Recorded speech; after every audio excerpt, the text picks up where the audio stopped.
Today we're going to talk about the need for regulating digital lenders. Now, the Reserve Bank of India recently has cautioned people against unauthorized digital lending apps amid growing concerns over coercive recovery tactics and exorbitant interest rates charged by a section of such lenders. This has come after an action which was taken by the Hyderabad police against certain individuals running such apps.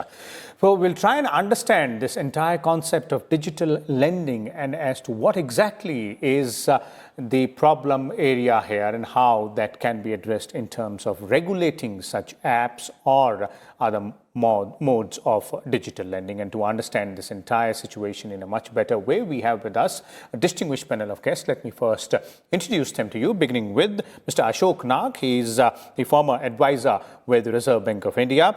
And we also have with us Mr. A.K. Bhattacharya, Editorial Director of Business Standard, and Ms. Pankuri Dutt also joins us, Public Policy Consultant in the field of economics and finance with Niti Aayog. Welcome, all of you, to Rajya Sabha Television.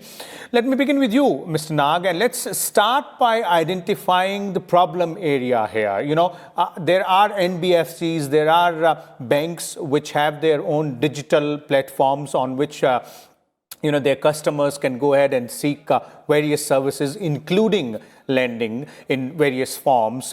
What exactly are we talking about when we say that these digital lenders are entirely different from NBFCs and other regular banks?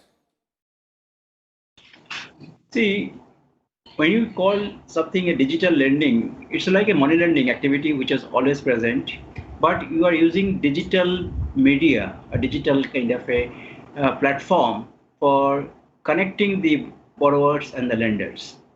Now, what RBI has done, RBI says that many of the NBFCs which are registered to the RBI also having their own kind of a mobile apps or run by some other organizations, but it is controlled by them to enable a borrower to get loan for NBFCs, and through all the KYC norms, everything is there. But problem area which happens in digital lending is that it is not, if you go to the Google Play Store, for example, my mobile Play Store, I am getting more than 100, 200, 300 digital apps where instant cash loans can be given. And I could see that there are one particular app where 10 million downloads are there. Now, not necessarily, if I am not, see, today you don't have to be very educated, well-informed persons to get a mobile and download a mobile app.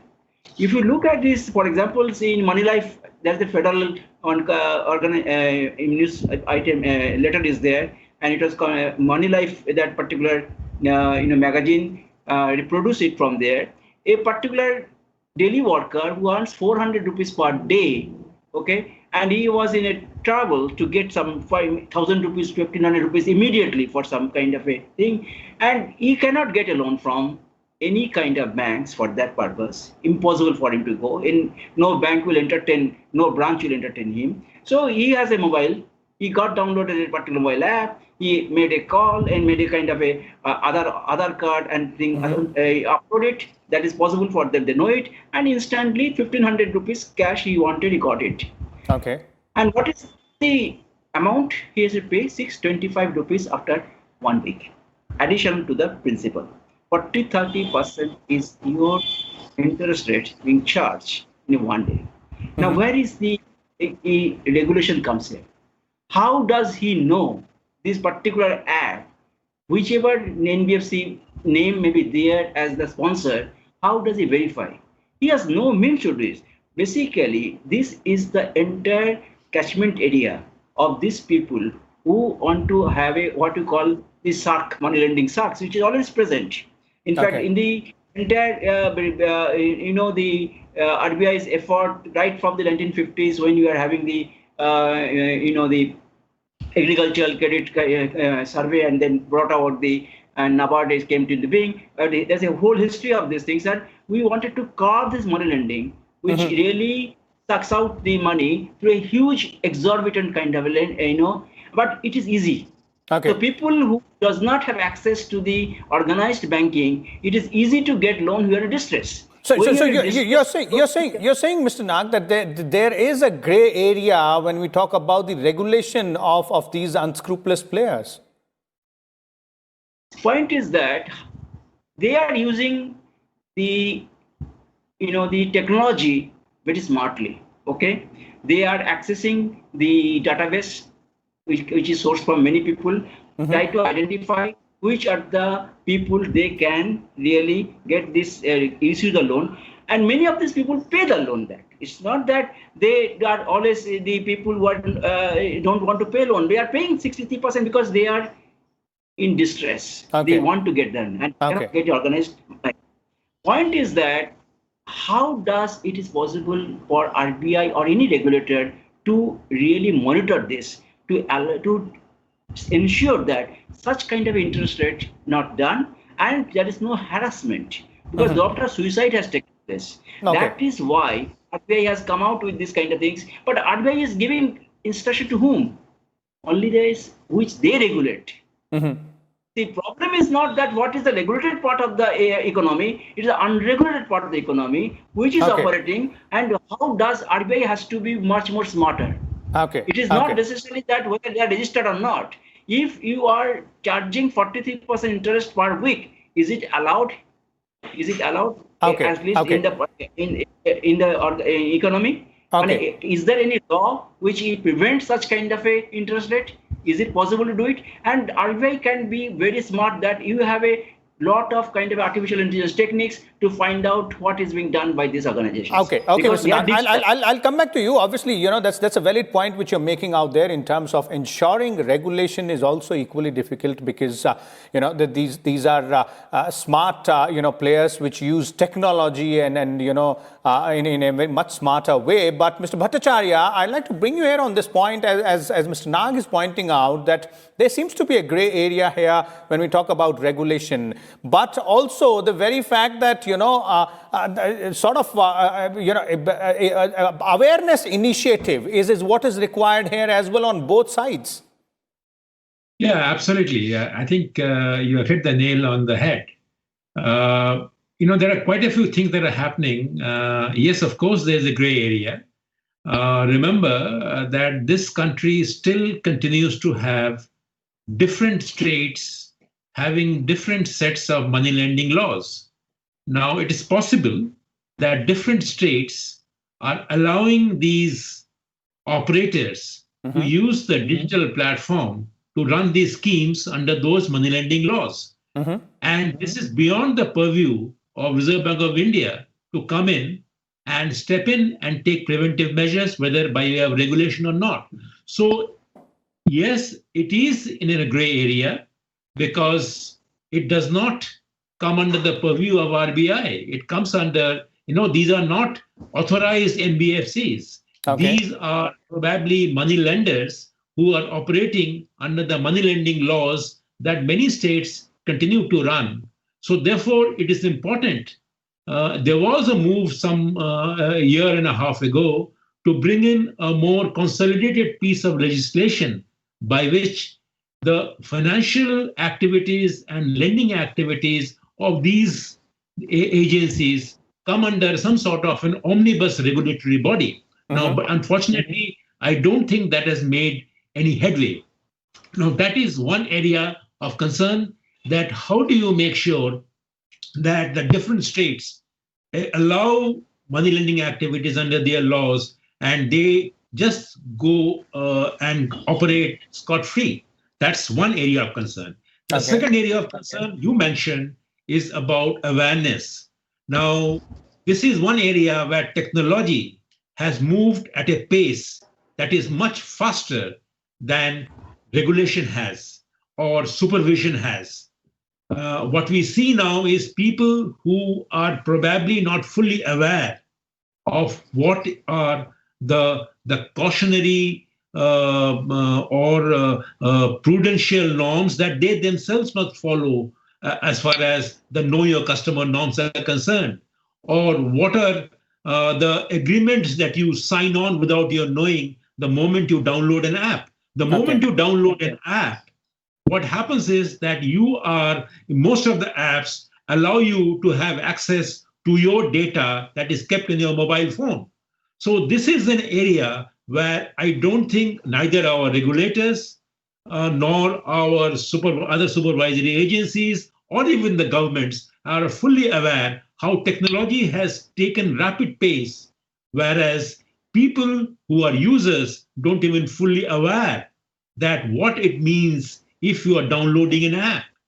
Now, should there not be a proper awareness campaign undertaken by whether it is the RBI or whether it is the state government agencies which are giving permission to these moneylenders under their money lending laws for two digital forms? So there is, at one level, you need to synchronize and coordinate the legal framework that governs digital lending. That's number one. At another level, you need to have an awareness campaign by which people, users, are told what it means when you are downloading an app and what it means when you are sharing your KYC details through a digital platform. So I think both the issues are very important. Right now, it is just about 5%, of the total lending in the country is going through the digital lending format. Now, the way the digital platforms are growing, now when it becomes even 10%, now you are going to have a major problem on hand. Today, even at 5% of your total lending through digital lending platforms, you are going to see, you are seeing so many problems confronting you. So therefore, this is an area that requires immediate attention, regulation, taking necessary steps to stay ahead of technological pace, and the state governments coming on board through a centralized legislation process and regulation by which the digital lending can be taken care of and people are not duped. Okay. Let me bring in Pankuri there on that point, the point where Mr. Bhattacharya left, in fact, in terms of, having a framework to govern all these digital lenders and the rapid pace at which, these lenders are increasing day by day. This is much more required as both, Mr. Bhattacharya and Mr. Nag is pointing out, Pankuri. So in terms of policy, in terms of that framework, where do we stand right now? Is there some, plan in the works, some draft being worked upon? Can we see something happening in the days or weeks or months to come? So to begin with, addressing the gap between the state lending operations versus the RBI regulated lending operations, the states also specify, interest ceilings on such kind of money lending activities. They also specify they also have their legislations through which state money lending operations are conducted. Now, they also specify that if it is not if a firm is not registered with the state who can then regulate these firms, then they cannot really do anything about it, which is the same problem that Mr. Nag highlighted, that at the central level also, if a lending company is not registered as an NBFC with the RBI, it becomes a problem to regulate them. So the basic problem exists that there is always going to be an informal lending activity, which comes from the fact that there is a need for short-term and working capital loans for the most unserved segment of the population who fear going to formal financial sector. So that is one space that we have to address. And for that, RBI is taking active steps. So now, as you must have heard, RBI comes up regularly. Even during the pandemic, RBI came up with these, information advisories that what kind of online lending activity you should engage with. If the interest rate is very high, then you should, check the background of this organization.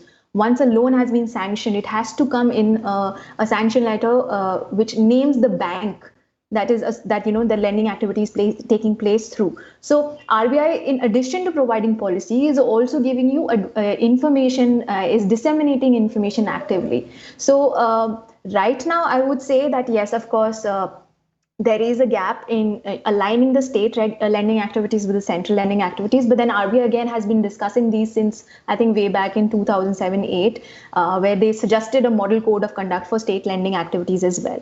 When it comes to digital transactions, you have to understand that the COVID-19 pandemic has given, this is an opportunity for India to move on to digital financial transactions.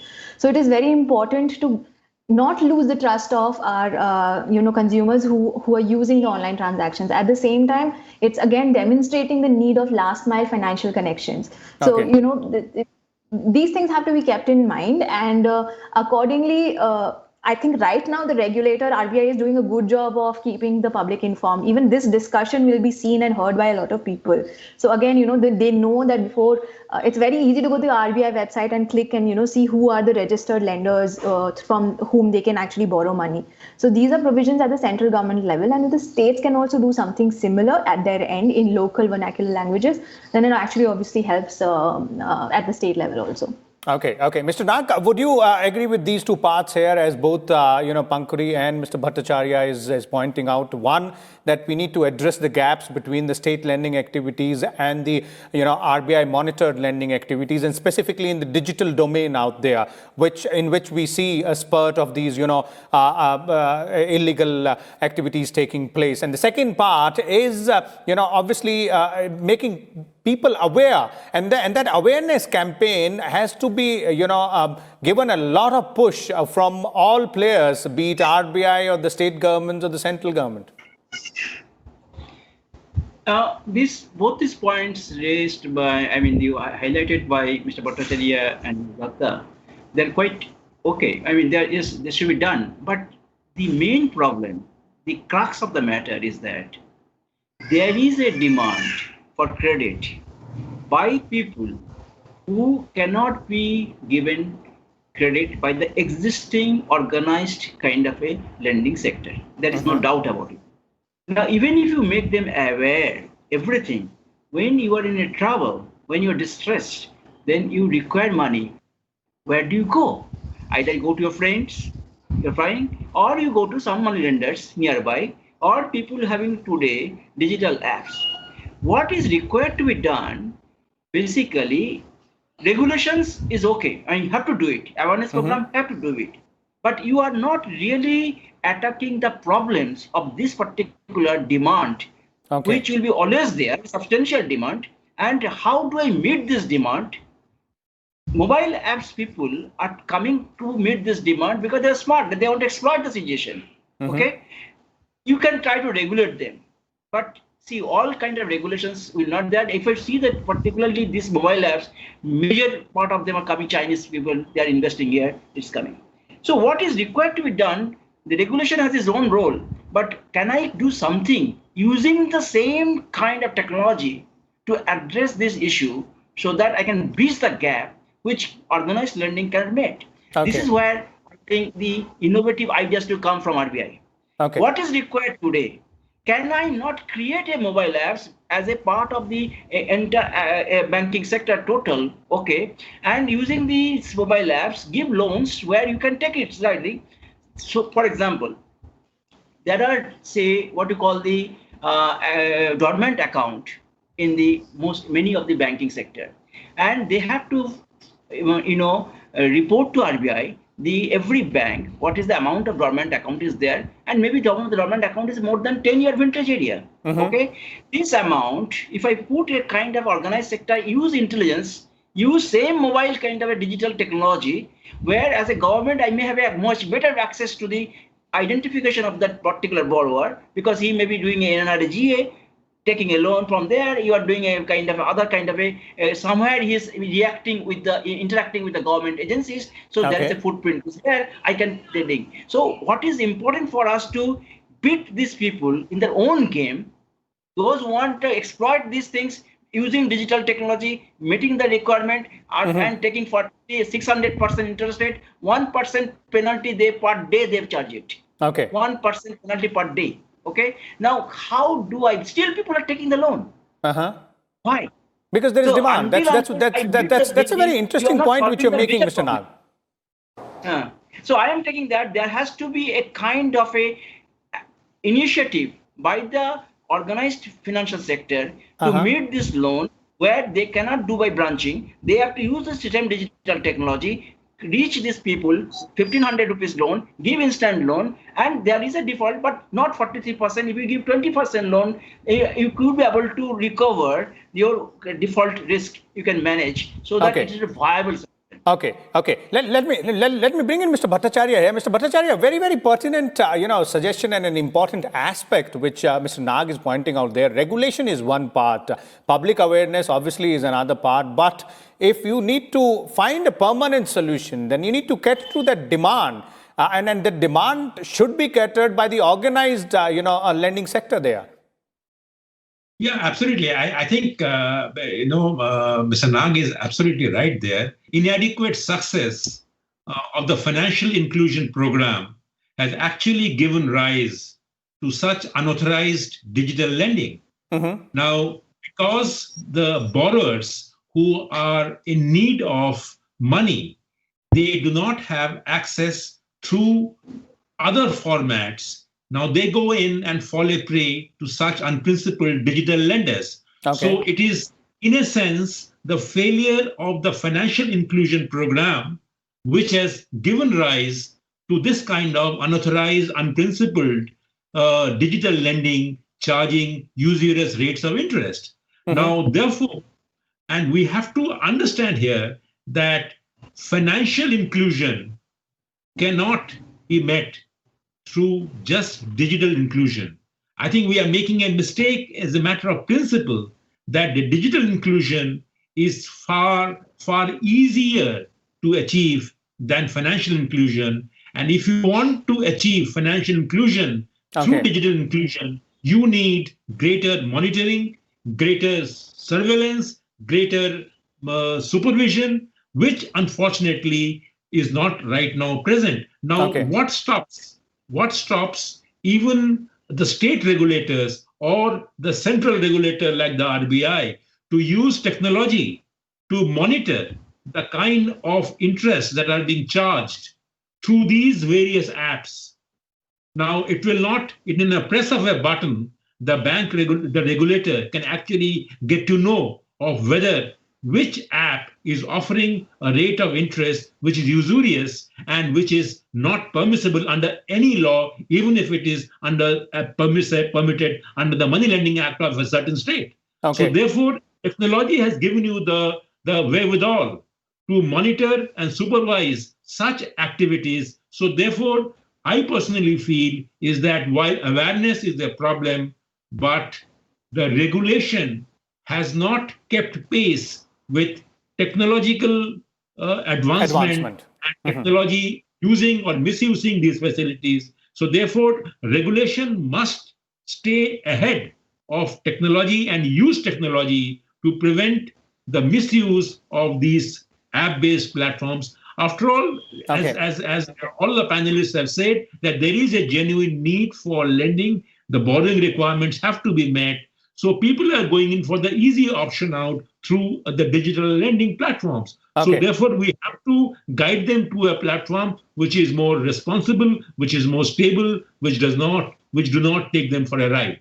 Okay. Let me bring in Pankuri here for the concluding comments on this part, Pankuri, specifically, addressing the demand part. And as Mr. Bhattacharya was pointing out, if you talk about financial inclusion, then a wonderful work has been done in terms of, bringing a majority of the population under the banking network. But as both our panelists are suggesting, shouldn't that be the next step from here onwards when we talk about financial inclusion? That after bringing everybody to the banking network, now let's look at this particular domain and address the demands of the lending sector, because all these people are the ones who constitute that particular section, which are then catered to by these sometimes illegal and sometimes unscrupulous digital lenders.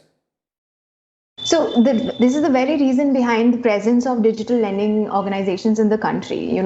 Most banks do not give short ticket loans. They do not give loans without collaterals. So what digital lending platforms do is they use your transaction history. So when you sign in through a social media account or your email ID, what you do actually allow them to do is go through your transaction history, your SMSs, your bank account statements, and they often go through your bank payment history also, to be able to extend credit to you, and then these organizations specialize in extending credit which are less than 1 lakh.